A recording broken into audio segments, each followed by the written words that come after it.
પૈસા ક્યાં છે? હું તમને દાખલા આપું ચાર, તમને તરત જ સમજાય જશે કે પૈસા ક્યાં વધુ છે. આપણે મજૂરને કામ કરવા લઈ આવે, રોડ અહીંયા ખોદવો છે, ગટર નાખવી છે, તો એક મજૂરને કામ કરવા લઈ આવીએ તો એક દિવસની મજૂરી કેટલી આપીએ?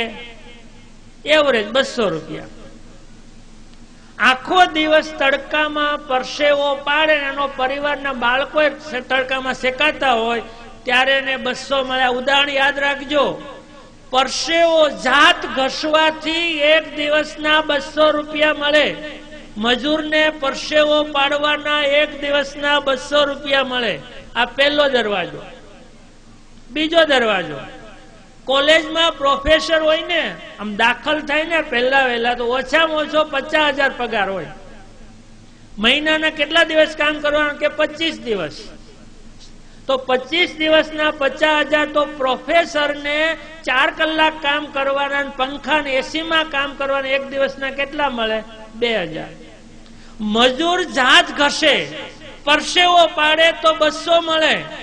પ્રોફેસર પંખાની નીચે 4 કલાક બાળકોને ભણાવે, તેને 2,000 મળે. પૈસા ક્યાં વધુ મળે? પરસેવામાં કે જ્ઞાનમાં? જ્ઞાનમાં. આ બાળકોને ખબર છે? જો આટલી ખબર હોત ને તો 12મા ધોરણ પછી બાળકોને આપણે ઉઠાડી ન લઈએ. 12મા ધોરણ પછી દીકરીને ભણતી ઉઠાડી ન લઈએ. એને ભણાવીએ, જ્ઞાન હશે તો એ કમાણી કરી શકશે. જ્ઞાનની જરૂર છે, જ્ઞાનની જરૂર છે, પરસેવાની નહીં. આપણે તો માત્ર ગામડામાં પરસેવો પાડતા શીખ્યા છીએ અને છતાં કુદરતી રીતે સુખી છીએ, એનો વાંધો નથી. પણ પરસેવા કરતા વધુ પૈસા જ્ઞાનમાં છે, જ્ઞાનમાં છે, સમજવાની જરૂર છે. આ બીજો દરવાજો. ત્રીજો દરવાજો બતાવો. IPL ચાલે છે, ક્રિકેટર બહુ બધા કમાણી કરે છે. ઓલો ધોની કેટલું કમાય છે ખબર? ધોની દિવસ ઉગે છે અને આથમે છે, એક દિવસના 1 કરોડ રૂપિયા કમાય છે. 300 કરોડ રૂપિયાની આવક છે વર્ષની. એક દિવસના 1 કરોડ. ઓલા કોણ બનેગા કરોડપતિમાં અમિતાભ માત્ર 1 કલાક પહેલા ખુરશી પર બેસીને પ્રશ્ન પૂછે, 1 કલાકના એને 3 કરોડ મળે છે. એક એપિસોડના 3 કરોડ મળે છે. એક મજૂર પરસેવો પાડે તો 200 મળે. એક પ્રોફેસર જ્ઞાન વાપરીને ભણાવે તો 2,000 મળે. પણ જો કૌશલ્ય કે આવડત હોય તો એક દિવસના 3 કરોડ મળે. પૈસા ક્યાં વધારે છે? કૌશલ્યમાં છે, કૌશલ્યમાં છે. આપણા સંતાનોને કૌશલ્ય, હુનર શીખવાડો, હુનર શીખવાડો. આપણે બાળકોને આ જ્ઞાન આપવાની જરૂર છે. અને જે માં પોતાના બાળકોને આવા વિચારોની સ્પષ્ટતા કરી શકે, એના બાળકો કૃષ્ણ ભગવાન જેવા થઈ શકે, બાકી કાંઈ ન થઈ શકે. આ સમજવાની છે. અમારે સુરતમાં જનતા એપાર્ટમેન્ટ ઘણા બેઠા છે. જનતા એપાર્ટમેન્ટમાં દાદા એક બેન રહે છે, એ બ્યુટી પાર્લર નું કામ કરે છે. બ્યુટી પાર્લર નું કેટલું કમાતા છે ખબર?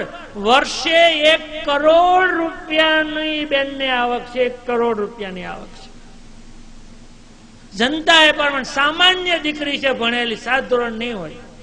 ગયા વર્ષે બેનને પૂછેલું મેં, બેન તમે એક કન્યાને લગ્નમાં તૈયાર કરો તો કેટલા લો છો? તો કે 25 થી 30,000 રૂપિયા એક કન્યાને તૈયાર કરવાના બ્યુટી પાર્લરના લે છે. 25 થી 30,000. પછી મેં બીજો સવાલ પૂછ્યો, તો વર્ષે કેટલી કન્યાઓ તમે તૈયાર કરો? 250 જેટલી બહેનોને એ તૈયાર કરે છે. 200 થી 250 જેટલી બહેનોને તૈયાર કરે. બીજું બધું અલગ. એ બેનનું ટર્નઓવર 1 કરોડ રૂપિયા છે.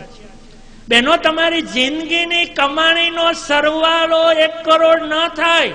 એ દીકરી 1 વર્ષમાં 1 કરોડ કમાઈ શકે છે. નથી ભણી તમારા પૈકીની છે. જીવનનો કંઈક હેતુ હોય છે. એ હેતુને બહાર લાવો. માત્ર જન્મીને પ્રાણીઓની માફક મરવું નથી. એક માણસની માફક, કૃષ્ણ ભગવાનની માફક બધાય કર્તવ્યોને શ્રેષ્ઠ રીતે પૂરા કરીને જીવન જીવવું જોઈએ, એવું કૃષ્ણ ભગવાન કહે છે. અને એટલે કૃષ્ણ ભગવાનની કથાના માધ્યમથી આ સતાસ્યા પરિવાર તમારા સુધી આ વિચાર મૂકે છે. આ ત્રીજો દરવાજો એક કૌશલ્ય, હમણાં ચોથો દરવાજો ખુલ્લો છે, એમાં જવું હોય તો દીકરાઓને તૈયાર કરજો. ચોથો અહીંયા કથા હાલે છે તો મારા ફોટા હોત પડી ગયા, મારા ઘરે પહોંચી હોત ગયા છે. વોટ્સઅપ બહેનોને ખબર છે, વોટ્સઅપમાં કઈ નું ક્યાંય પૂગી જાય. 2 મહિના પહેલા વોટ્સઅપ નાનકડી કંપની છે, આ વોટ્સઅપ જેને શરૂ કર્યું એ $19 અબજ માં વેચાણી છે. આમાં જે વોટ્સઅપ આવે છે સોફ્ટવેર, એની કંપની થોડા દિવસ પહેલા $19 અબજ માં ખરીદાણી છે. બેનો કહે છે $19 અબજ એટલે કેટલા નથી ખબર પડતી, એનું ઉદાહરણ આપું તમને. ભારતમાં સૌથી વધુ પૈસાદાર માણસ મુકેશ અંબાણી, રિલાયન્સ, એની સંપત્તિ $18 અબજ છે.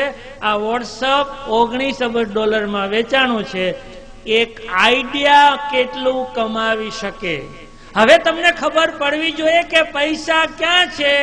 પરસેવામાં છે, જ્ઞાનમાં છે, કૌશલ્યમાં છે, એકાદા આઈડિયામાં છે.